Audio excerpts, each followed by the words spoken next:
बूढ़ा बाघ और राहगीर की कहानी। एक जंगल में एक बूढ़ा बाघ रहा करता था।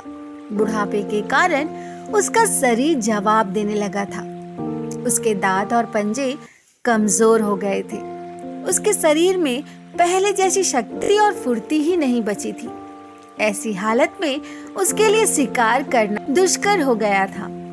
वह दिन भर भटकता, तब कहीं कोई छोटे से जीव का शिकार कर पाता।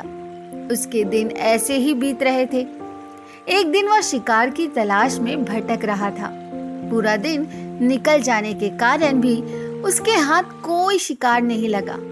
चलते चलते वह एक नदी के पास पहुंचा और पानी पीकर सुस्ताने के लिए वहीं बैठ गया। वहां बैठा ही था कि उसकी दृष्टि एक चमकती चीज पर पड़ी। पास जाकर उसने देखा तो पाया कि वह एक सोने का कंगन था। सोने का कंगन देखते ही उसके दिमाग में शिकार को अपने जाल में फंसाने का उपाय सूझ गया।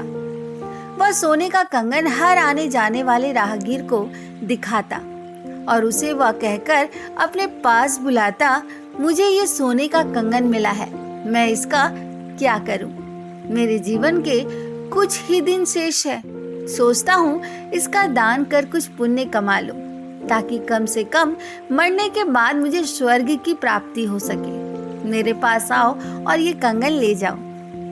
बाघ जैसे खतरनाक जानवर का भला कौन विश्वास करता? कोई उसके पास नहीं आया और दूर से ही भाग खड़ा होता। और बहुत दिन हो गया, कोई सोने के कंगन के लालच में उसके पास नहीं आया। बाघ को लगने लगा उसका उपाय काम नहीं करने वाला। तभी नदी के दूसरे किनारे पर उसे एक राहगीर दिखाई पड़ा। बाघ सोने का कंगन हिलाते हुए जोर से चिल्लाया, महानुभाव, मैं ये सोने का कंगन दान कर रहा हूँ। क्या आप इसे लेकर पुण्य प्राप्ति में मेरी सहायता करेंगे? बाघ की बात सुनकर राहगीर रुक गया। सोने के कंगन की चमक से उसका मन लालच से भर उठा, किंतु उसे बाघ का भी डर था। वह बोला, तुम एक खतरनाक जीव हो, मैं तुम्हारा विश्वास कैसे करूं? तुम कहीं मुझे मारकर खा ना जाओ। इस पर बाघ बोला, अपने युवा काल में मैंने बहुत शिकार किया है, लेकिन अब मैं बूढ़ा हो चुका हूँ। मैंने शिकार करना छोड़ दिया है। मैं पूरी तरह शाकाहारी हो चुका हूँ। बस अब मैं पुण्य कमाना चाहता हूँ। आओ मेरे पास आकर ये कंगन ले जाओ। राहगीर सोच में पड़ गया, लेकिन लालच उसकी बुद्धि भ्रष्ट कर चुकी थी।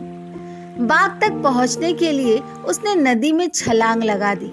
वह तैरते तैरते दूसरे किनारे में पहुंचने ही वाला था, उसने अपना पैर कीचड़ में धंसा पाया। वहां एक दलदल था। दलदल से बाहर निकलने के लिए वह जितना हाथ पैर मारता, उतना ही उसमें फंसता जाता। खुद को बचाने के लिए उसने बाघ को आवाज लगाई। बाघ को तो इसी मौके का तलाश था। उसने अपने पंजे में दबोचकर राहगीर को दलदल से बाहर खींच लिया और उसके सोचने समझने के पहले ही उसका सीना चीर दिया। इस तरह सोने के कंगन के लालच में राहगीर ने अपनी जान गंवा बैठी। तो दोस्तों, आज की इस कहानी से हमें यही शिक्षा मिलती है कि कभी भी लालच नहीं करना चाहिए। लालच बुरी बला होती है। तो दोस्तों, आज की ये कहानी कैसी लगी कमेंट बॉक्स में जरूर बताएं और हाँ, मेरे चैनल को लाइक, शेयर, सब्सक्राइब करना ना भूलें। धन्यवाद।